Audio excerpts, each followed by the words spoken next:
परिचय। वह अवस्था जब मानव शरीर बचपन के पश्चात जनन वयस्कता को प्राप्त करता है उसे किशोरावस्था कहते हैं। किशोरावस्था बचपन और वयस्कता के बीच का समय है। किशोरावस्था शारीरिक, संवेदनात्मक, मानसिक और सामाजिक परिवर्तन का समय है। इस पाठ में हम किशोरावस्था से संबंधित परिवर्तनों, गौण लैंगिक लक्षण, मनुष्य में लिंग निर्धारण और जननात्मक स्वास्थ्य के बारे में चर्चा करेंगे। उद्देश्य। इस पाठ के अंत में हम निम्न करने में सक्षम हो जाएंगे: किशोरावस्था में होने वाले परिवर्तनों को पहचानना, द्वितीयक लैंगिक विशेषताओं के लिए उत्तरदायी हार्मोन को जानना, महिलाओं के जनन काल को समझना, मनुष्य में लिंग निर्धारण को समझना, जननात्मक स्वास्थ्य का महत्व समझना। शारीरिक आकृति में परिवर्तन। पुरुष। लंबाई में वृद्धि। लड़कों की किशोरावस्था वृद्धि करीब 10 वर्ष में शुरू होती है और अधिकतम 18 वर्ष चलती है। इस दौरान होने वाले तीव्र वृद्धि के लिए शरीर को अतिरिक्त पोषण की आवश्यकता होती है। लड़कों और लड़कियों दोनों को 3 संतुलित और पोषक आहार की आवश्यकता होती है। उन्हें स्वास्थ्यप्रद आहार लेना चाहिए। स्वर में परिवर्तन। एंड्रोजीन के प्रभाव में दोनों लिंगों में स्वर यंत्र या लैरिंग्स में वृद्धि प्रारंभ होती है। यह वृद्धि लड़कों में ज्यादा प्रबल होती है। इसके कारण लड़कों की आवाज भर्राती और भारी हो जाती है। पूर्ण वयस्क तारत्व लगभग 15 वर्ष की उम्र में प्राप्त हो जाता है। किशोरावस्था के दौरान जब लैरिंग्स ज्यादा विकसित हो जाता है तो यह गले के सामने बाहर निकल आता है। त्वचा और शरीर पर बाल। शरीर के विभिन्न भागों पर बाल एंड्रोजीन की प्रतिक्रिया में उत्पन्न होते हैं। वयस्क पुरुष में शारीरिक बालों की उपस्थिति अधिक होती है और विभिन्न नस्लीय समूहों के शारीरिक बालों के विकास के समय और मात्रा के बीच काफी अंतर होता है। पुरुष पेशी विन्यास और शारीरिक आकृति। यौवना आरंभ के समाप्ति तक वयस्क पुरुष की अस्थियां भारी हो जाती हैं और उसके अस्थि पंजर में पेशियां लगभग दुगनी हो जाती हैं। कुछ अस्थियां जैसे कंधों और जबड़ों की चौड़ाई में वृद्धि विषमानुपातिक रूप से ज्यादा होती है, जिसके परिणाम स्वरूप स्त्री और पुरुष का अस्थि तंत्र स्पष्टता भिन्न हो जाता है। शारीरिक परिवर्तन। स्त्री। लंबाई में परिवर्तन। लड़कियों में किशोरावस्था की वृद्धि लगभग 10 वर्ष की उम्र से शुरू हो जाती है और 12 वर्ष की उम्र तक ये तीव्रतम हो जाती है और 16 की उम्र तक वह अपनी वयस्क लंबाई प्राप्त कर लेती है। बगल में बाल का विकास दिखता है। शारीरिक गंध और मुहासे। एंड्रोजीन के बढ़ते स्तर प्रस्वेदन के वसायुक्त अम्ल संगठन को बदल सकता है, जिससे वयस्क शरीर में ज्यादा गंध आती है। जैसे लड़कियों में एंड्रोजीन के प्रभाव से त्वचा से तेल का स्राव बढ़ जाता है, जिसके परिणाम स्वरूप बहुत से कील मुहासे निकल आते हैं। शरीर की आकृति, वसा का वितरण और शरीर का संगठन। इस अवधि में एस्ट्रोजन के स्तर में भी वृद्धि के परिणाम स्वरूप श्रोणि प्रदेश का निचला भाग आकार में बढ़ जाता है और इस प्रकार नितंब चौड़े, बड़ी जन्म नलिका प्रदान करते हैं हो जाते हैं। अंगों में प्रकार्यात्मक परिवर्तन। यौवनावस्था का प्रारंभ मस्तिष्क द्वारा जनन ग्रंथियों, अंडाशय और वृषण को दिए हार्मोन संकेतों से होता है।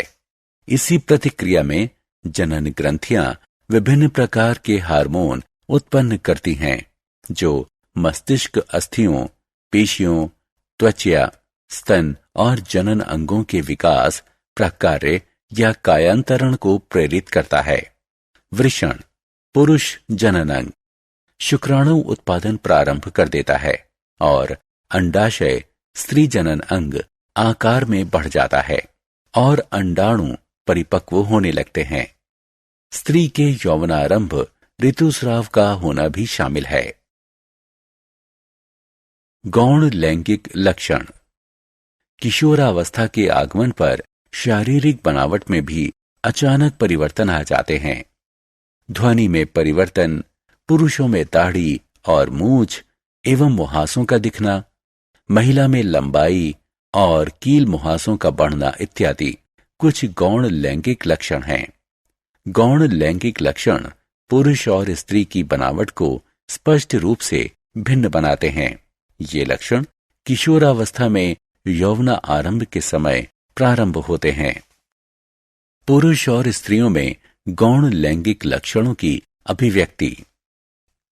स्तन का विकास, ध्वनि का तारत्व या चेहरे के बाल जैसे लक्षण एक लिंग को दूसरे से भिन्न बनाते हैं।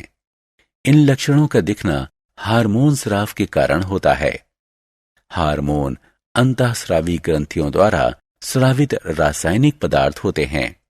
पुरुषों में टेस्टोस्टेरोन और स्त्रियों में एस्ट्रोजन हार्मोन गौण लैंगिक लक्षणों के प्रारंभ होने का कारण होता है।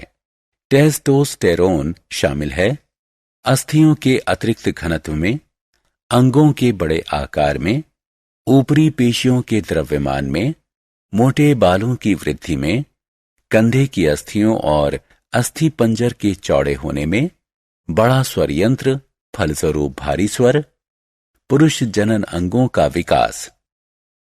एस्ट्रोजन शामिल है स्तन के विकास में, स्त्री जनन अंगों के विकास में, वसा ऊतकों में वृद्धि, विशेषकर जांघों के आसपास, नितंब और स्तन पर। घटा हुआ पेशीय द्रव्यमान, गर्भाशय रेखा का विकास, जलधारण।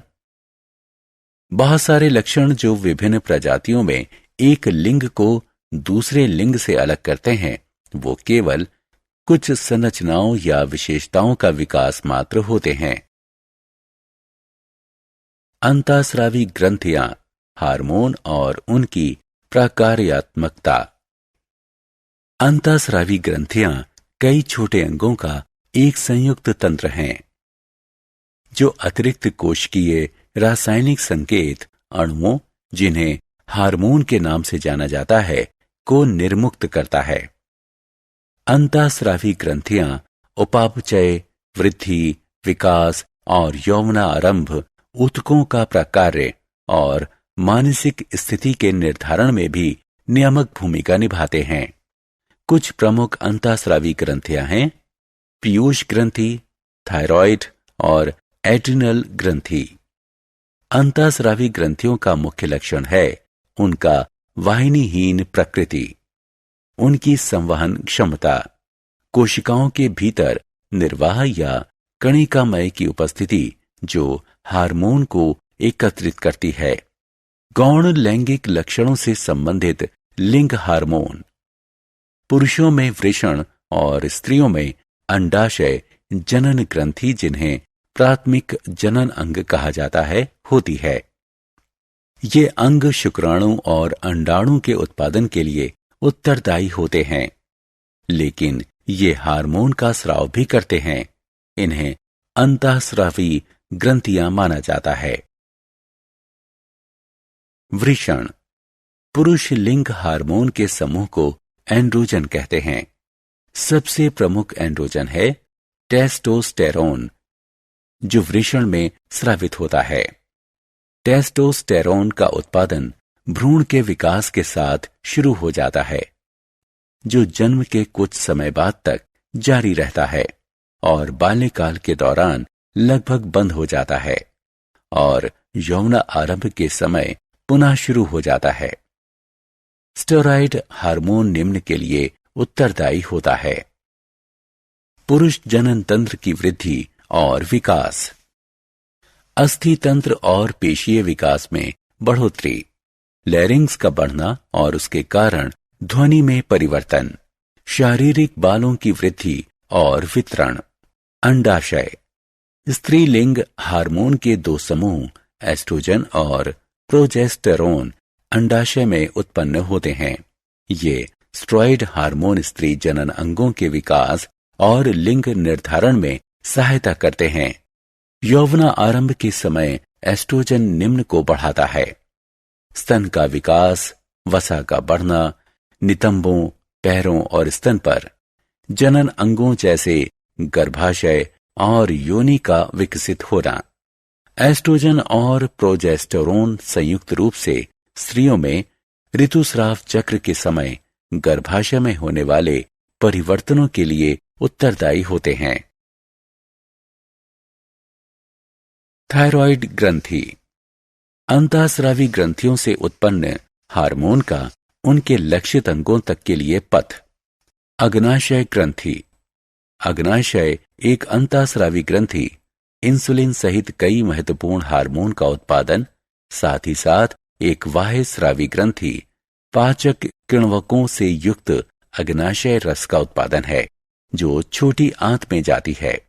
ये किण्वक कार्बोहाइड्रेट, प्रोटीन और वसा को अम्लान में विखंडित करते हैं।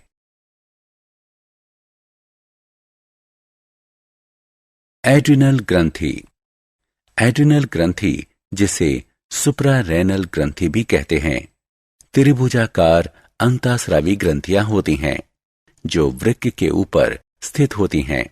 ये एड्रीनैलिन के माध्यम से तनाव के संयोजन के लिए उत्तरदायी होती हैं। अन्य जीवों में हार्मोन। कायांतरण एक जैविक प्रक्रम है जिसके द्वारा कोई जीव जन्म या उत्पत्ति के बाद शारीरिक विकास करता है। इसमें जंतु के आकार या संरचना में कोशिका वृद्धि और विभेदीकरण द्वारा एक स्पष्ट और लगभग औचक परिवर्तन होता है। उभयचरी कायांतरण एक विकास प्रक्रम है जो थायराइड हार्मोन द्वारा प्रारंभ होता है और टेडपोल को मेंढक में परिवर्तित कर देता है। बहुत से जंतुओं में वयस्क का रूप उनके पूर्ववर्ती लार्वा से पूरी तरह भिन्न होता है। इस चिन्हित रूपांतरण को कायांतरण कहते हैं। कायांतरण एक सुप्तावस्था, जिसे प्यूपा कहते हैं, के दौरान होता है। पालतू रेशम के कीड़े का सामान्य विकास का चरण इस प्रकार है: लार्वा, प्यूपा और वयस्क अवस्था। रेशम के कीड़े के कायांतरण के लिए उत्तरदायी हार्मोन है प्रोथोरेकिकोट्रोपिक हार्मोन। स्त्रियों में जनन काल। स्त्री जनन तंत्र। स्त्री जनन तंत्र में अंडाशय, अंडवाहिनी, गर्भाशय और योनि जैसे आंतरिक अंग, बाह्य शारीरिक संरचना और तन होते हैं। स्त्रियों में यौवना आरंभ के बाद रजोदर्शन, पहला ऋतुस्राव लगभग 15 की आयु में होता है।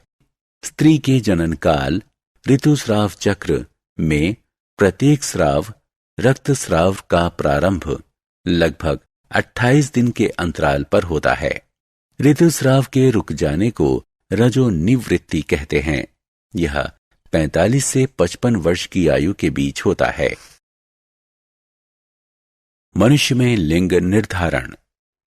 किसी व्यक्ति के लिंग का निर्धारण गुणसूत्रों के माध्यम से किया जाता है। एक सामान्य मनुष्य में गुणसूत्रों के 23 जोड़े होते हैं। इनमें से 22 जोड़े ऑटोजोम होते हैं जो शरीर के लक्षणों के लिए उत्तरदायी होते हैं, और एक जोड़ा लिंग सूत्र होता है जो किसी व्यक्ति का लिंग निर्धारण करता है। पुरुष में XY गुणसूत्र होते हैं और स्त्री में XX गुणसूत्र होते हैं। स्त्रियों में 2X गुणसूत्र होते हैं। भौतिक और शारीरिक आवश्यकताएं।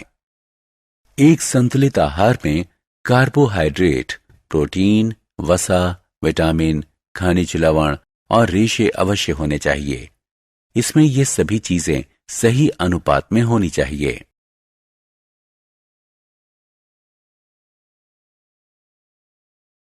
सारांश। आइए हमने जो कुछ सीखा है उसे संक्षेप में दोहराएं। वह अवस्था जब मानव शरीर बचपन के पश्चात जनन वयस्कता को प्राप्त करता है उसे किशोरावस्था कहते हैं।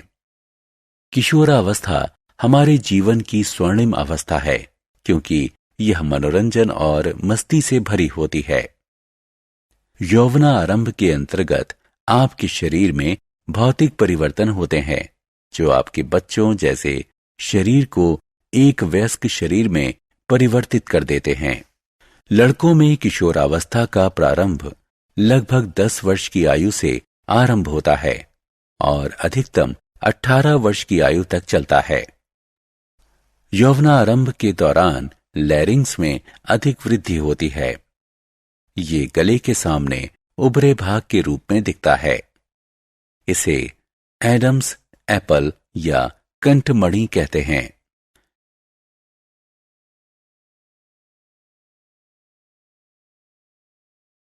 लड़कियों में किशोरावस्था का प्रारंभ लगभग 10 वर्ष की आयु में हो जाता है। 12 वर्ष की आयु में यह तीव्रतम होता है और 16 वर्ष की आयु तक वे अपनी पूर्ण लंबाई प्राप्त कर लेती हैं। पुरुषों में दिखने वाले गौण लैंगिक लक्षणों को आरंभ करने के लिए टेस्टोस्टेरोन हार्मोन उत्तरदायी होता है। स्त्रियों में दिखने वाले गौण लैंगिक लक्षणों को आरंभ करने के लिए एस्ट्रोजन हार्मोन उत्तरदायी होता है। अंतःस्रावी ग्रंथियां कई छोटे अंगों का एक संयुक्त तंत्र हैं जो अतिरिक्त कोशिकीय रासायनिक संकेत अणुओं जिन्हें हार्मोन के नाम से जाना जाता है उसको निर्मुक्त करता है। पुरुषों में वृषण और स्त्रियों में अंडाशय जनन ग्रंथि प्राथमिक जनन अंग होती है।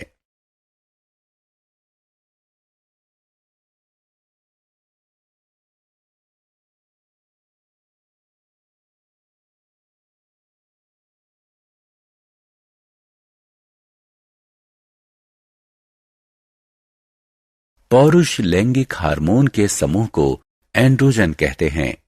स्त्री के अंडाशय में एस्ट्रोजन और प्रोजेस्टेरोन नामक 2 स्त्री लैंगिक हार्मोन समूह उत्पन्न होते हैं। अग्नाशय एक अंतःस्रावी ग्रंथि इंसुलिन सहित कई महत्वपूर्ण हार्मोन का उत्पादन, साथ ही साथ एक बाह्यस्रावी ग्रंथि पाचक किण्वकों से युक्त अग्नाशय रस का उत्पादन है जो छोटी आंत में जाती है। ये किण्वक कार्बोहाइड्रेट, प्रोटीन और वसा को अम्लान में विखंडित करते हैं। एड्रिनल ग्रंथि एड्रिनेलिन के माध्यम से तनाव के संयोजन के लिए मुख्य रूप से उत्तरदायी होती है। स्त्रियों में यौवनारंभ के बाद रजोदर्शन, पहला ऋतुस्राव लगभग 15 की आयु में होता है। स्त्री के जनन काल ऋतुस्राव चक्र में प्रत्येक स्राव रक्तस्राव का प्रारंभ लगभग 28 दिन के अंतराल पर होता है। ऋतुस्राव के रुक जाने को रजोनिवृत्ति कहते हैं। यह 45 से 55 वर्ष की आयु के बीच होता है।